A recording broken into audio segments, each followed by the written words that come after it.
Back to news.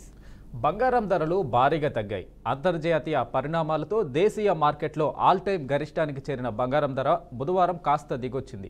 10 గ్రాముల 24 క్యారెట్ల బంగారం ధర దాదాపు 3,000 రూపాయలు తగ్గింది.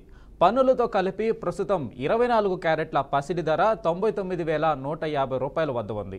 ఇక ఇవాళ వెండి ధరలు కూడా స్వల్పంగా తగ్గాయి. కిలో వెండి ధర 98,720 రూపాయలు పలుకుతుంది.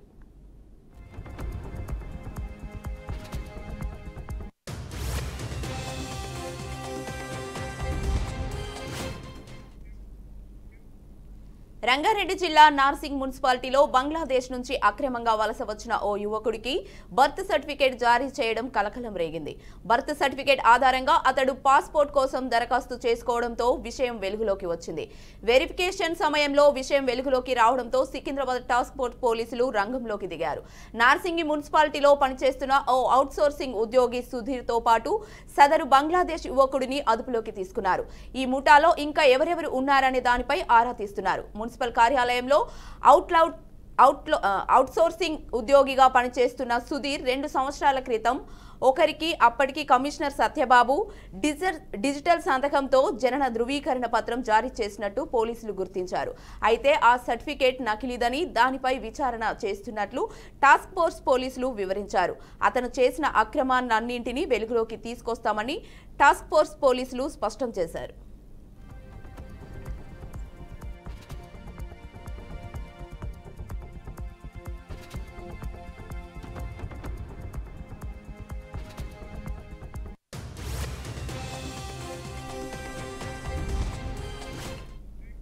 Back to news. వికారాబాద్ జిల్లా పరిగిలో భారీ చోరీ జరిగింది. విద్యానగర్ కాలనీకి చెందిన యజమాని తుక్యా నాయక్ ఇంట్లో 1.5 తులం బంగారం, 20 తులాల వెండి, 2,15,000 రూపాయల దుండగులు చోరీ చేశారు. అద్దెకు ఉంటున్న ముజీబ్ అనే వ్యక్తి ఇంట్లో 1 తులం బంగారం, 8 తులాల వెండిని అపహరించారు. తుక్యా నాయక్ తన కుమారుడి వివాహం ఉండడంతో తమ స్వగ్రామం తండాకు వెళ్లిన సమయంలో ఈ చోరీ జరిగినట్లు స్థానికులు తెలిపారు. దీంతో బాధిత కుటుంబాలు పరిగి పోలీస్ స్టేషన్లో ఫిర్యాదు చేశారు.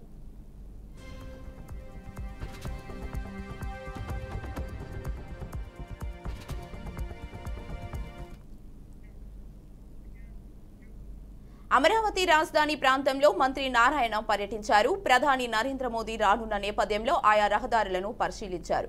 గుంటూరు, ఏలూరు, విజయవాడ తదితర జిల్లాల నుంచి వచ్చే ప్రజలకు సంబంధించి రహదారి మార్గాల విషయంలో అధికారులకు మంత్రి పలు సూచనలు చేశారు. రోడ్ల మరమ్మతులు, విస్తరణ పనులకు ఆదేశాలు జారీ చేశారు. ట్రాఫిక్ ఇబ్బందులు లేకుండా చూడాలని మంత్రి నారాయణ అధికారులకు తెలిపారు.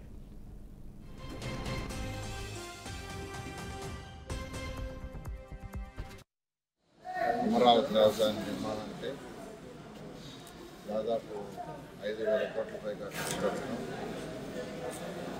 అనేక రోడ్లు అవన్నీ చేశాం.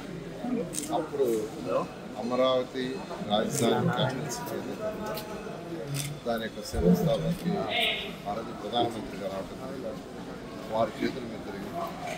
అయితే గత ప్రభుత్వం రాజధానికి సంబంధించి 3 ముక్కలు ఆకాడి ఎక్కడా రాజధాని లేకుండా నిర్విరామం చేయటం, అంతేకాండి ఈ ప్రాంతాన్ని అంతా ఒక అడవిలాగా చేసేసింది.